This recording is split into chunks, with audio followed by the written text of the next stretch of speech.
ദിവ്യകാരുണ്യത്തിന് എന്നേരവും ആരാധനയും സ്തുതിയും പുകഴ്ചയും ഉണ്ടായിരിക്കട്ടെ.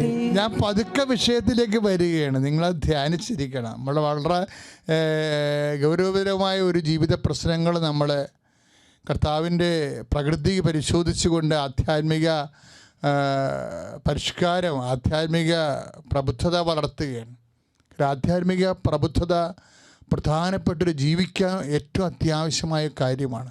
പ്രത്യേകിച്ച് പഠനവും ദൈവവചന പഠനവും അതിൻ്റെ വ്യാഖ്യാനവും ഒക്കെ. ഇപ്പോൾ നമ്മളിന്ന് 6:48 കണ്ടില്ലേ മർക്കോസിൻ്റെ സുവിശേഷത്തിൽ? എന്താണ്? രാത്രിയുടെ 4-ാം യാമത്തിലാണ് അവൻ അപ്പോസ്തലന്മാരുടെ ഇടയ്ക്കൊക്കെ വന്നത്. ഇതുപോലൊരു രസകരമായ വചനമുണ്ട്. അവൻ എവിടെയാണ് അടക്കിയിരിക്കണമെന്ന് ചോദിക്കുമ്പോൾ ലാസറിൻ്റെ പെങ്ങള് മാർത്ത പറയും, കർത്താവേ, ഇപ്പോൾ ദുർഗന്ധം വമിക്കുന്നുണ്ടാകും, അവൻ മരിച്ചിട്ട് 4 ദിവസമായല്ലോ. അവിടെ 4 11:39 യോഹന്നാന്റെ സുവിശേഷം.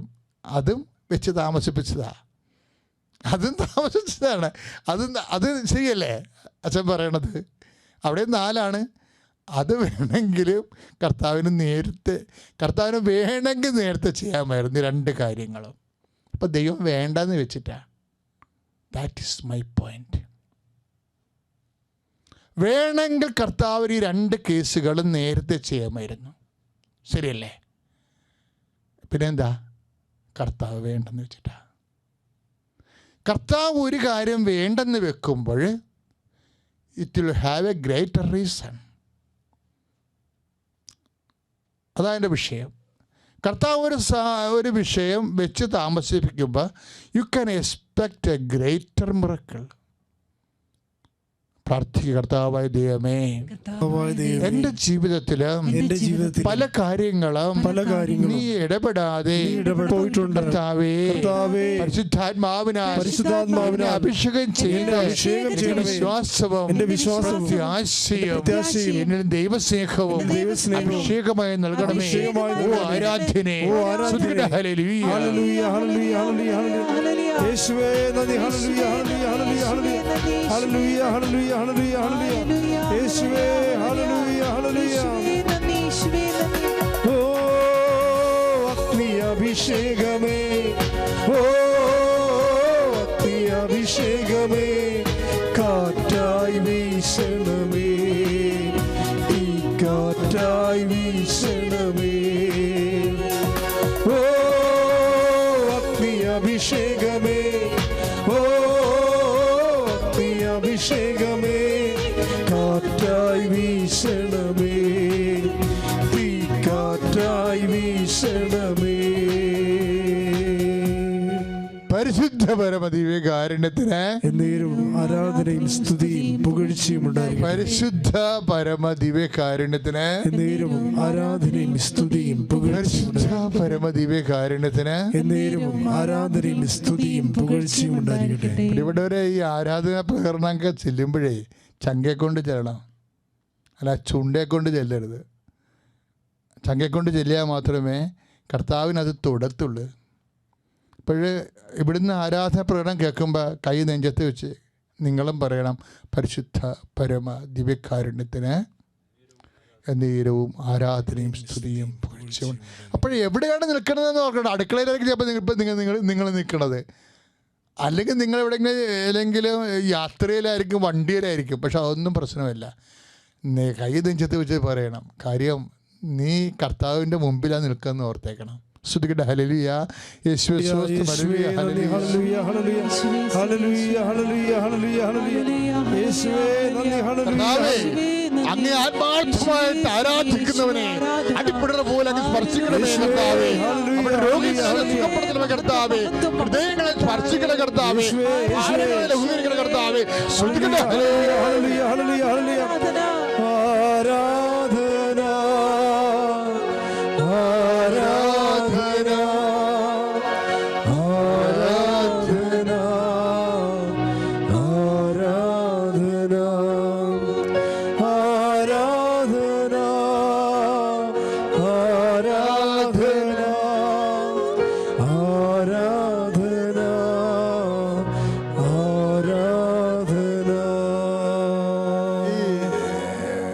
പരിശുദ്ധ പരമദിവ്യകാരുണ്യത്തിന് നേരവും ആരാധനയും സ്തുതിയും പുകഴ്ചയും. പ്രിയപ്പെട്ടവരെ, ഈ വെച്ച് താമസിപ്പിക്കണ പോലെ തന്നെ കർത്താവിൻ്റെ ഒരു പ്രകൃതമാണ് പരീക്ഷണം. പ്രകൃതമല്ല, പരീക്ഷണം ആണ്.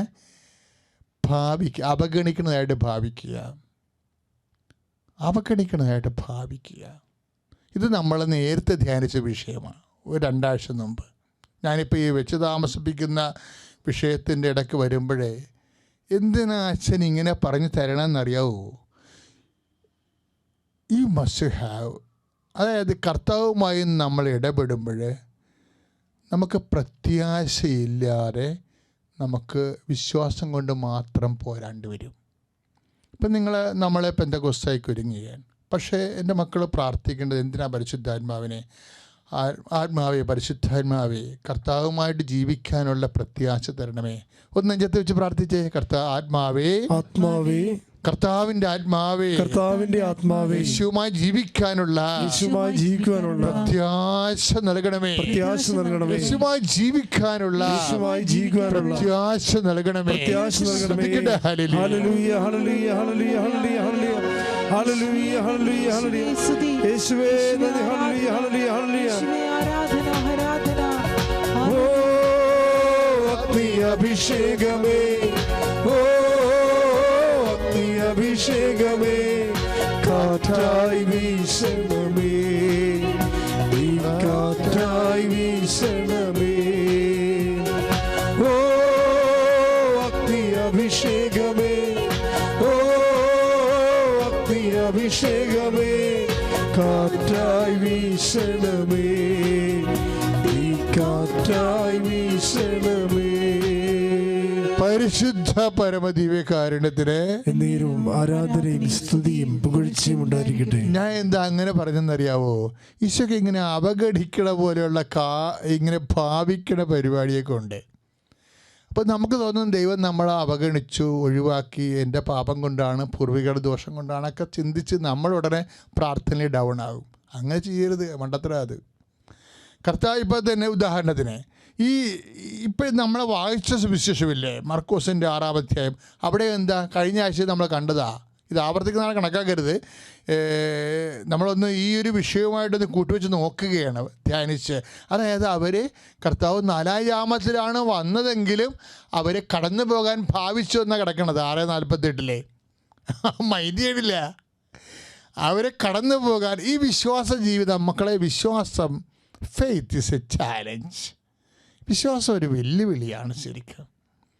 ദൈവത്തിൻ്റെ എല്ലാ കാലാവസ്ഥകളെയും പ്രകൃതി മാറ്റങ്ങളെയും അത് അക്സെപ്റ്റ് ചെയ്യാൻ വിശ്വാസിക്ക് കഴിയണം. ആ കഴിവ് വിശ്വാസി ആർജിക്കണത് എങ്ങനെയാണ്? അവൻ്റെ നാമത്തിൽ വിശ്വസിക്കുന്നവർക്കെല്ലാം ദൈവമക്കളാകാനുള്ള കഴിവ് നൽകിയെന്ന് പറഞ്ഞില്ലേ? അത് ദൈവസ്നേഹത്തിൽ നിന്നാണ് ശരിക്കും കഴിവുണ്ടാക്കണത്. ഇപ്പം നമ്മൾ യോഹന്നാൻ 1:12 വായിക്കണില്ലേ? എന്താ വായിക്കണേ? അതായത് അവൻ്റെ നാമത്തിൽ വിശ്വസിക്കുന്നവർക്കെല്ലാം ദൈവമക്കളാകാനുള്ള കഴിവ് നൽകി. ആ കഴിവെന്ന് പറഞ്ഞാൽ എന്താണ്? Capacity, ability. എന്താണത്? ലവ്. ദൈവത്തെ സ്നേഹിക്കണത് ഒരു കഴിവാണ് ശരിക്കും. അങ്ങ് ആ കഴിവ് നമ്മൾ സ്നേഹിച്ചാണ് ആർജിക്കണത്. ആ കഴിവ് നമ്മൾ ദൈവത്തെ സ്നേഹിച്ചാണ് ആർജിക്കണത്. അപ്പോൾ ആർജിക്കുന്ന കാരണം ശരിക്കും നമുക്ക് ആ ദൈവസ്നേഹം നമുക്ക് ലഭിക്കും. അപ്പോൾ നമ്മൾ ഒരു പരാതിയില്ല, അവഗണിച്ചാലും പ്രശ്നമില്ല. കർത്താവ് കടന്നു പോയാലും നമുക്ക് പ്രശ്നമില്ല. എന്താ? സ്നേഹമെല്ലാം വിശ്വസിക്കുന്നു, സ്നേഹമെല്ലാം പ്രത്യാശിക്കുന്നു. 1 കൊരിന്ത്യർ 13:7 നമ്മൾ വായിക്കത്തില്ലേ? സ്നേഹമെല്ലാം പ്രത്യാശിക്കുന്നു. എന്താ? സ്നേഹമെല്ലാം വിശ്വസിക്കുന്നു. എന്താണ് അങ്ങനെ പറയാൻ കാരണം? അപ്പോൾ നമ്മൾ 2 കൊരിന്ത്യർ അല്ലേ, 13:7. 1 കൊരിന്ത്യർ 13:7 എന്താണ് നമ്മൾ അതായത് സ്നേഹമെല്ലാം പ്രത്യാശിക്കുന്നു, സ്നേഹമെല്ലാം വിശ്വസിക്കുന്നു. അത് കാരണം കർത്താവ് അവഗണിച്ചാലും നമുക്ക് നല്ല വിശ്വാസമാണ്. അപ്പോഴും കർത്താവ് നമ്മൾ അവഗണിക്കും. കാര്യം ഇപ്പോഴ് എമ്മാവസ്ഥയ്ക്ക് പോയ ശിഷ്യന്മാരുടെ അവസ്ഥ കണ്ടില്ലേ? അതും അവഗണിക്കുക. സന്ധ്യ വരെ അവിടെ കൂടെ നിൽക്കുക. സന്ധ്യ ആയപ്പോൾ കാലുകയറി. സന്ധ്യ വരെ അവിടെ കൂടെ ഉണ്ടായിരുന്നതാണേ. സന്ധ്യ ആയപ്പോൾ ആൾ കടന്നു പോകാൻ ഭാവിച്ചു എന്നല്ലേ പറയണത്. 24:28 ഈ ലൂക്കായുടെ സുവിശേഷം 24:28 അവർ കടന്നു പോകാൻ ഭാവിച്ചു. അവിടെയും ഭാവിക്കലാണ് വരുന്നത്. ശരിക്കും അങ്ങനെ ഭാവിക്കുന്നത്, കടന്നു പോകാൻ ഭാവിക്കണത്, അവഗണിക്കണത് കർത്താവിൻ്റെ ഒരു ആധ്യാത്മിക പരിശീലനത്തിൻ്റെ ഭാഗമാണ്. എല്ലാം പരിശീലനമാണ്. ശിഷ്യത്വത്തിൻ്റെ പണിയാലയിലാണ് ഈ അപ്പോസ്തലന്മാർ 24 hours തൊട്ട പരിശീലനമാണ്. ഒരു റെസ്റ്റുമില്ലാത്ത ക്ലാസ്സുകളാണ് കൊടുക്കുന്നത്. ആദ്യം തിയറി പറയും, പിന്നെ പ്രാക്ടിക്കൽ വരും. എപ്പോഴും വേണമെങ്കിലും വരാം. I am the life and resurrection എന്ന് പറയും 11:25.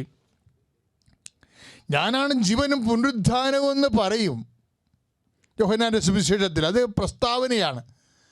ആ പ്രസ്താവന, ആ സ്റ്റേറ്റ്മെൻറ്റ് കുറച്ച് കഴിയുമ്പോഴത്തേന് അത് എക്സ്പോസ് ചെയ്തിട്ട് അതിൻ്റെ വിഷ്വൽ കാണിക്കും, ലാസറിനെ ഉയർപ്പിച്ചുകൊണ്ട്. എല്ലാം ഇങ്ങനെയാണ് കർത്താവ് ചെയ്യണത്. എല്ലാം ഇങ്ങനെ ചെയ്യണത്. എപ്പോഴും പരിശീലനത്തിലായിരിക്കും അപ്പോസ്തലന്മാർ.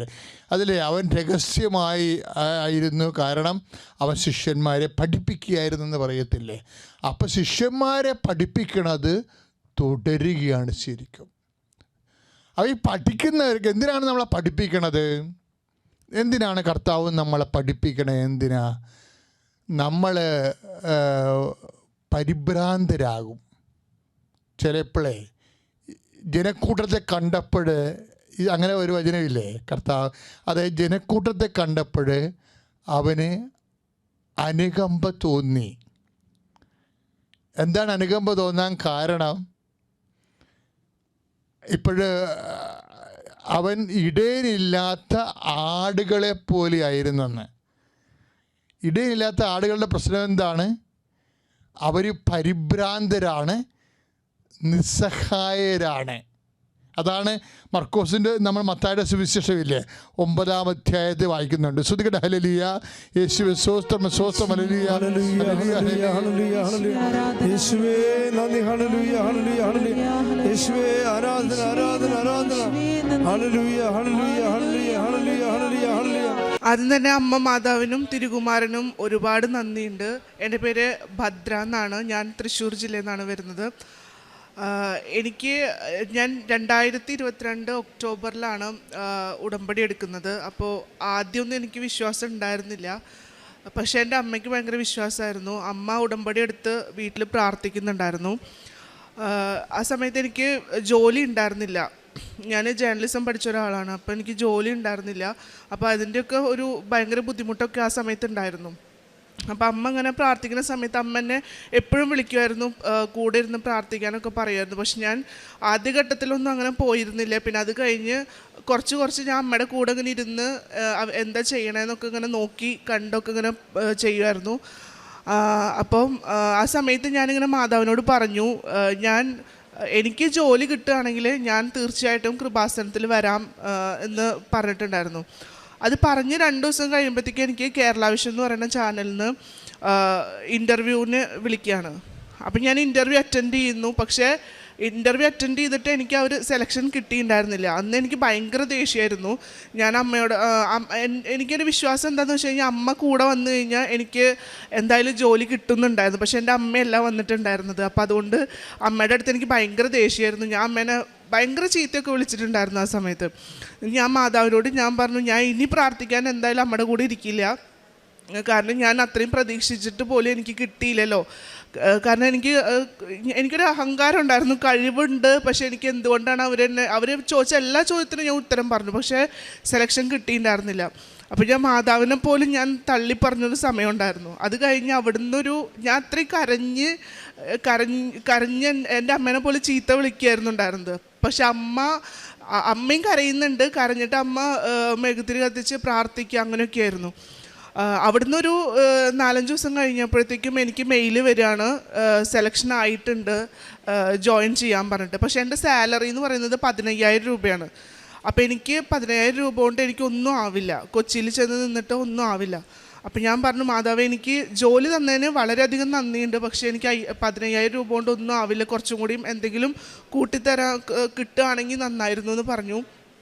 അവിടുന്ന് 2 ദിവസം കഴിയുമ്പോഴേക്കും എന്നെ അവർ വിളിച്ചിട്ട് പറഞ്ഞു, 20,000 രൂപയാണ്, നിങ്ങളുടെ പോസ്റ്റ് സബ് എഡിറ്റർ പോസ്റ്റാണ്, ട്രെയിനി പോസ്റ്റിൽ നിന്ന് എനിക്ക് സബ് എഡിറ്റർ പോസ്റ്റായിട്ട് എൻ്റെ സാലറി 5000 രൂപ കൂട്ടി കിട്ടുകയും ചെയ്തിട്ടുണ്ട്. അപ്പോൾ എനിക്ക് അവിടുന്ന് ഞാൻ അമ്മ മാതാവിനെ അന്ന് തൊട്ട് പിടികൂടിയതാണ്. ഞാൻ അമ്മ മാതാവിനെ പിന്നെ ഞാൻ ഇതുവരെ ഈ നിമിഷം വരെ ഞാൻ അമ്മേനെ ഉപേക്ഷിച്ചിട്ടില്ല.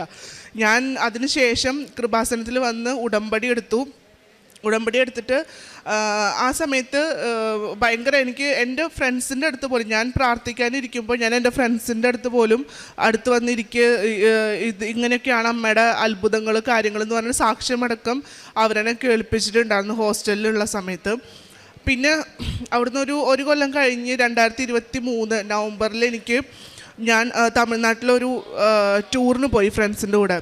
അപ്പോൾ ആ സമയത്ത് എനിക്കൊരു ആക്സിഡൻ്റ് ഉണ്ടായി. അത് ആക്സിഡൻ്റ് ഉണ്ടാവുകയെന്ന് പറഞ്ഞു കഴിഞ്ഞാൽ ഞാൻ ബസ്സിൽ കയറി നമുക്കറിയാലോ KSRTC ബസ്സിൽ സിംഗിൾ സീറ്റ് ഉണ്ടാവും. അപ്പോൾ ആ സീറ്റിലിരിക്കാൻ എനിക്ക് ഭയങ്കര ഇഷ്ടമാണ് അവിടെ ഇരിക്കാൻ വേണ്ടി. അപ്പം ഞാനിങ്ങനെ എൻ്റെ ഫ്രണ്ടിൻ്റെ അടുത്ത് പറഞ്ഞു ഞാൻ അവിടെ പോയി ഇരിക്കുകയാണ് പറഞ്ഞപ്പോൾ അവർ പറഞ്ഞു തൽക്കാലം നീ അവിടെ പോവണ്ട, ഇവിടെ ഇരിക്കുക, കുറച്ച് കഴിഞ്ഞിട്ട് ഉറക്കമൊക്കെ വരുമ്പോൾ അങ്ങോട്ട് പോവാമെന്ന് പറഞ്ഞു. ഞാൻ നോക്കി അടുത്ത സ്റ്റോപ്പിൽ ആ സീറ്റിൽ വേറൊരു ചേച്ചി വന്നിരുന്നു. അപ്പോൾ പിന്നെ ഞാനത് മൈൻഡ് ചെയ്തില്ല. അപ്പം ഞങ്ങൾ സംസാരിച്ച് ഞാനങ്ങനെ പതുക്കെ ജസ്റ്റ് ഒന്ന് കണ്ണടച്ചപ്പോഴത്തേക്കും ആക്സിഡൻ്റായി, വണ്ടി തട്ടി. എൻ്റെ ബസ്സിൽ ആ സ്ത്രീ ഇരുന്നിരുന്ന ആ സീറ്റ് അടക്കം അവിടെ കാണാനില്ല. ആ സീറ്റ് പിന്നെ ടയറിൻ്റെ അടിയിലാണ്, ആ ലേഡി കിടക്കുന്നത് ടയറിൻ്റെ അടിയിൽ. അപ്പം ഞാൻ ആ ചേച്ചിയുടെ അടുത്ത് എൻ്റെ ഫ്രണ്ടിൻ്റെ അടുത്ത് ഞാൻ പറഞ്ഞു എടാ എന്താ സംഭവിച്ചത്, എന്താ ഉണ്ടായത് ചോദിച്ചപ്പോൾ അവൾ പറഞ്ഞു നീ അങ്ങോട്ട് നോക്കാൻ നിൽക്കണ്ട, ആ ചേച്ചി അവിടെയല്ല, ആ ചേച്ചി ബസ്സിൻ്റെ അടിയിലാണ് കിടക്കണേന്ന് പറഞ്ഞു. അപ്പോൾ സത്യം പറഞ്ഞു കഴിഞ്ഞാൽ ആ പോകുന്ന സമയത്ത് അമ്മ മാതാവൻ ഞാൻ എപ്പോഴും എൻ്റെ ഡ്രസ്സിൽ പിൻ ചെയ്തിട്ട് കാശ് രൂപം പിൻ ചെയ്തിട്ട് വെച്ചിട്ടാണ് പോവുക, എവിടെ പോവുകയാണെങ്കിലും അങ്ങനെ തന്നെയാണ്. അപ്പോൾ എനിക്ക് സത്യം പറഞ്ഞു കഴിഞ്ഞാൽ ആ സമയത്ത് എനിക്ക് എന്താണ് പറയേണ്ടതെന്ന് എനിക്കറിയില്ല. പിന്നെ എനിക്ക് ആ ആക്സിഡൻറ്റിൽ എനിക്ക് പരിക്ക് പറ്റിയെന്ന് പറഞ്ഞു കഴിഞ്ഞാൽ എൻ്റെ പുരികത്തിൻ്റെ മുകളിലൊരു ഹോളാവുക ചെയ്തത്. അപ്പം ഞാൻ സത്യം പറഞ്ഞാൽ എൻ്റെ കണ്ണിൽ കൊള്ളാനുള്ളത് പുരികത്തിൽ കൊണ്ടു എന്നുള്ളതാണ്. അപ്പം എൻ്റെ മാതാവ് അവിടെ എൻ്റെ കൂടെ ഉണ്ട് എന്നുള്ളത് എനിക്ക് അത്ര വിശ്വാസം വന്നു ആ സമയത്ത്. ഞാൻ ഫ്രണ്ട്സിൻ്റെ അടുത്തൊക്കെ പറഞ്ഞു അമ്മയുള്ളതുകൊണ്ടാണ് ഞാൻ രക്ഷപ്പെട്ടത്. കാരണം ആ സമയത്ത് എന്താണ് ചെയ്യേണ്ടതെന്നൊന്നും അറിയില്ല, കയ്യും കാലമൊക്കെ വിറച്ചിരിക്കുകയാണ്. അപ്പോൾ എന്നെ അത്രയും നേരം ആ പറഞ്ഞ കണ്ടക്ടർ അടക്കം ഭയങ്കര ചീത്ത വിളിച്ചു ഞങ്ങളെ. കാരണം നമ്മൾ മലയാളികളാകുമ്പോൾ പ്രത്യേകിച്ച് അവർക്കൊരു ഇതുണ്ടാവും. അപ്പം അങ്ങനെ ആ കണ്ടക്ടർ അത്രയും ചീത്ത വിളിച്ചിരിക്കുന്ന സമയമായിരുന്നു. നോക്കുമ്പോൾ ഈ ആക്സിഡൻറ്റ് സംഭവിച്ച സമയത്ത് പുള്ളി എൻ്റെ കാലിൻ്റെ ചോട്ടിലിരിക്കുകയാണ്. അപ്പം ഞാൻ നോക്കുമ്പോൾ പുള്ളിയുടെ കാലൊന്നും കാണാനില്ല. അപ്പം ഞാൻ വിചാരിച്ചു കാലൊക്കെ എന്തെങ്കിലും സംഭവിച്ചിട്ടുണ്ട്. ഞാൻ വേഗം എൻ്റെ കാശ് രൂപ എടുത്തിട്ട് അയാളെന്നെ പൊക്കി ഇങ്ങനെ എടുത്തപ്പോൾ കാല് കാണാനുണ്ട്. അങ്ങനെ ഞങ്ങൾ വേഗം എൻ്റെ പരിക്കൊക്കെ ഞാൻ മറന്നു. ഞാനും എൻ്റെ ഫ്രണ്ട്സൊക്കെ കൂടി ഇവരെന്നെ ആംബുലൻസ് വന്നപ്പോൾ അതിലേക്കൊക്കെ കയറ്റാനും ഒക്കെ ആയിട്ട് നിന്നു. എൻ്റെ ഒരു എന്താ പറയുക മാതാവ് എൻ്റെ കൂടെ ഉണ്ട് എന്നുള്ളത് എന്നെ വീണ്ടും തെളിയിച്ചുകൊണ്ടിരിക്കുകയാണ്. അതിനുശേഷം കേരള വിഷനിൽ ഇരിക്കുന്ന സമയത്ത് ഞങ്ങൾക്ക് അവിടെ ചെറിയൊരു പ്രതിസന്ധി ഉണ്ടായി. കാരണം സാലറി ഇഷ്യൂസ് ഉണ്ടായി, പിന്നെ ആൾക്കാരനൊക്കെ അവർ പറഞ്ഞു വിടുന്നൊരു പ്രശ്നം ഉണ്ടായി. അങ്ങനെയൊക്കെ ഉണ്ടായപ്പോൾ ഞാൻ മാതാവിനോട് പറഞ്ഞു മാതാവായിട്ട് എനിക്ക് തന്ന ജോലിയാണ്, അതുകൊണ്ട് ഇത് തിരിച്ചെടുത്താലും എനിക്ക് വിഷമമില്ല, പക്ഷേ വീട്ടിലിരുത്തരുത് തന്നെ, വേറൊരു ജോലി എനിക്ക് കിട്ടിയിട്ട് എനിക്ക് ഇവിടുന്ന് ഇറങ്ങണം എന്നൊരാഗ്രഹം ഉണ്ടെന്ന് പറഞ്ഞു. അത് പറഞ്ഞ് ഞാൻ ഉടമ്പടി കഴിഞ്ഞ ഡിസംബറിലായിരുന്നു, ഉടമ്പടി എടുക്കുന്നതിന് മുമ്പേ ആയിരുന്നു. അത് വന്ന് ഉടമ്പടി എടുക്കുക വെച്ചാൽ പുതുക്കാൻ വന്ന സമയത്താണ്. അപ്പം ഞാൻ പുതുക്കാൻ വന്നപ്പോൾ ഇതിൽ എഴുതിയിട്ടുണ്ടായിരുന്നു ഞാനിങ്ങനെ എനിക്ക് ജോലി നഷ്ടപ്പെടരുത്, പോവുകയാണെങ്കിൽ തന്നെ വേറൊരു കമ്പനിയിലേക്ക് എനിക്ക് മാറ്റം വേണം എന്ന് ഞാൻ ഇങ്ങനെ പ്രാർത്ഥിച്ചിട്ടാണ് ഇവിടുന്ന് പോകുന്നത്. അത്രയും കരഞ്ഞിട്ടാണ് ഞാൻ പോകുന്നത്. അത് നോക്കിയപ്പോൾ ഒരാഴ്ച കഴിഞ്ഞ് ഏകദേശം ജനുവരി പകുതിയൊക്കെ ആയപ്പോഴത്തേക്ക് എന്നെ കൈരളിയിൽ നിന്ന് വിളിച്ചപ്പോൾ എൻ്റെ ഫ്രണ്ട് വഴിയാണ് എന്നെ വിളിക്കുന്നത്. വിളിച്ചിട്ട് എന്നോട് പറഞ്ഞു അങ്ങനെ ഇൻ്റർവ്യൂ ഉണ്ട്, വരാൻ പറ്റുമോ എന്ന് ചോദിച്ചു. അപ്പം ഞാനങ്ങനെ ഇൻ്റർവ്യൂവിന് പോയി. എനിക്ക് സെലക്ഷൻ കിട്ടി. എനിക്ക് കേരള വിഷനിൽ ഉണ്ടായിരുന്നേക്കാട്ടിലും സീനിയർ പോസ്റ്റാണ് കിട്ടിയത്. നല്ല സാലറി ഉണ്ട്, അതിൻ്റെ ഒപ്പം തന്നെ റീഡിങ്ങിനുള്ള ചാൻസും കിട്ടുന്നുണ്ട്. അപ്പം ഞാൻ ആ രീതിയിലൊക്കെ ഞാൻ മാതാവിനങ്ങനെ എനിക്കറിയാം വിശ്വസിച്ചാൽ ഒരിക്കലും കൈവിടില്ല എന്നുള്ളത് വീണ്ടും മാതാവ് എൻ്റെ അടുത്ത് തെളിയിച്ചുകൊണ്ടിരിക്കുകയാണ്. പിന്നെ പണ്ടൊക്കെ ഭയങ്കര ദേഷ്യം ഉണ്ടായിരുന്നു. ഇപ്പം എനിക്കങ്ങനെ ദേഷ്യമല്ല, ഞാനിങ്ങനെ എല്ലാവരും പറയുമ്പോഴും പണ്ടൊക്കെ ആരെങ്കിലും എന്തെങ്കിലും പറഞ്ഞാലും കേട്ടിരിക്കാനുള്ളൊരു മനസ്സുണ്ടായിരുന്നില്ല. 2 വാക്ക് കേൾക്കുമ്പോഴേക്കും പോട്ടെ എന്ന് പറഞ്ഞിട്ട് ഞാൻ അങ്ങനെ വിട്ട് കളയും. പക്ഷെ ഇപ്പോൾ എന്ന് പറഞ്ഞു കഴിഞ്ഞാൽ ആരെങ്കിലും എന്തെങ്കിലും പ്രശ്നം പറഞ്ഞാലും ഞാനിങ്ങനെ കേട്ടിരുന്ന് എനിക്കത് എന്തോ അറിയില്ല, എനിക്ക് എൻ്റെ മാതാവ് എൻ്റെ കൂടെ ഉണ്ട് എന്നുള്ളത് എനിക്ക് 100% ഉറപ്പാണ്. മാതാവിനും തിരുകുമാരനും ഒരിക്കൽ കൂടി ഞാൻ കോടാനുകോടി നന്ദി പറയുകയാണ്. എൻ്റെ ഈ സ്വഭാവം പോലും മാറ്റി നല്ലൊരു മനുഷ്യനാക്കിയെന്ന്. പിന്നെ പത്രം, ഞാൻ ഈ പറഞ്ഞത് പോലെ തന്നെ എനിക്ക് പത്രം കൊടുക്കാനൊക്കെ ആദ്യം ഭയങ്കര ബുദ്ധിമുട്ടുണ്ടായിരുന്നു. ഞാൻ അമ്മയുടെ കയ്യിലാണ് കൊടുത്തു വിടാറ്. കാരണം എനിക്ക് ഒരു നമ്മളിത് ചെയ്യുന്നത് ശരിയാണോ, അല്ലെങ്കിൽ ആൾക്കാരെന്ത് വിചാരിക്കും, അങ്ങനെയൊക്കെ ഉണ്ടായിരുന്നു. പിന്നെ ജേർണലിസം പഠിച്ച ഒരാളല്ലേ, ഇങ്ങനെയൊക്കെ ചെയ്യാൻ പാടുണ്ടോ, അങ്ങനെയൊക്കെ ഞാൻ വിചാരിച്ചിട്ടുണ്ട്. പക്ഷേ ഇപ്പോൾ ചിലപ്പോൾ എല്ലാവർക്കും അറിയാമായിരിക്കും, ഞാൻ കൈരളിയിൽ വർക്ക് ചെയ്യുന്ന ഒരാളാണ്. പക്ഷേ എന്നാൽ പോലും എനിക്കൊരാളുടെ മുമ്പിലും പോയി നിന്ന് പറയാൻ എനിക്കൊരു ധൈര്യക്കുറവില്ല. ഞാൻ പറയും എൻ്റെ അമ്മ മാതാവ് എന്നെ സഹായിച്ചത് ഇങ്ങനെയൊക്കെയാണ് എന്ന് പറഞ്ഞ് എനിക്കുണ്ടായ എക്സ്പീരിയൻസും കാര്യങ്ങളൊക്കെ ഞാൻ പറഞ്ഞിട്ടാണ് വിശ്വാസപ്രമാണം ചൊല്ലി പത്രം കൊടുക്കും. ഒപ്പം തന്നെ ഞങ്ങളുടെ അവിടെ വൃദ്ധസദനമുണ്ട്. അപ്പോൾ എനിക്ക് സാലറി കിട്ടുന്ന സമയത്ത് അമ്മമാരെ കാണാൻ പോവും, അവർക്ക് പൈസ കൊടുക്കും. പിന്നെ ഞങ്ങളുടെ അവിടെ 2-3 ചേട്ടന്മാർ വയ്യാതെ കിടക്കുന്നവരുണ്ട്. അപ്പോൾ അവരെ പോയി കാണും. അപ്പോൾ അമ്മയും ഞാനും കൂടെ പോവുക. അപ്പോൾ കാശുരൂപം അവരുടെ കയ്യിൽ വെച്ച് പ്രാർത്ഥിക്കും. പിന്നെ തൈലം തൊട്ട് അവരെ തൊട്ട് ഇങ്ങനെ ഇതാക്കും, നെറ്റിലൊക്കെ വരച്ചു കൊടുക്കും, കുരിശ് വരയ്ക്കും, അങ്ങനെയൊക്കെ ചെയ്യും. പിന്നെ ഞാനൊരു ഹിന്ദു കുടുംബത്തിൽ നിന്ന് വരികയാണ്. അപ്പോൾ പല ആൾക്കാരും പല രീതിയിൽ വിമർശിക്കുന്നുണ്ട് ഇങ്ങനെ കൃപാസനത്തിൽ വരുന്നതിന്. പക്ഷേ നമ്മളതൊന്നും മൈൻഡാക്കുന്നില്ല. കാരണം വിശ്വാസം എന്ന് പറയുന്നത്, ഇപ്പോൾ ഞാൻ അമ്മ മാതാവിനെ വിശ്വസിച്ചുകൊണ്ടിരിക്കുകയാണ്. എനിക്ക് ആ അമ്മ കഴിഞ്ഞിട്ടേ ഉള്ളൂ വേറെന്തും. അങ്ങനെയാണ് ഇപ്പോൾ ആ ഒരു 2022 ഒക്ടോബറിൽ ഞാൻ ഉടമ്പടി എടുത്ത ആ സമയം മുതൽക്ക് ഇന്നീ നിമിഷം വരെ ഞാൻ അമ്മേനെ കൈവിട്ടിട്ടില്ല.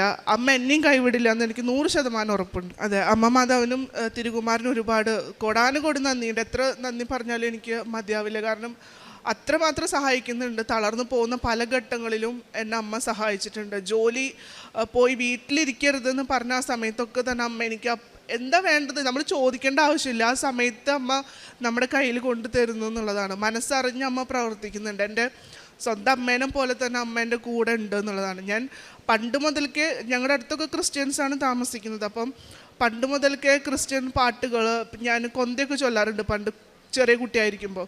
പക്ഷെ അതിൻ്റെ ഇടയിൽ ചെറിയ ഈ നമ്മുടെ പ്രായത്തിനനുസരിച്ചിട്ട് നമ്മുടെ സ്വഭാവം മാറുമല്ലോ. അപ്പം അങ്ങനെ വന്നപ്പോൾ ഒരു ചെറിയൊരു ഗ്യാപ്പ് വന്നു. ഞാൻ വിശ്വാസിയല്ല എന്നുള്ള രീതിയിലൊക്കെ വന്നു.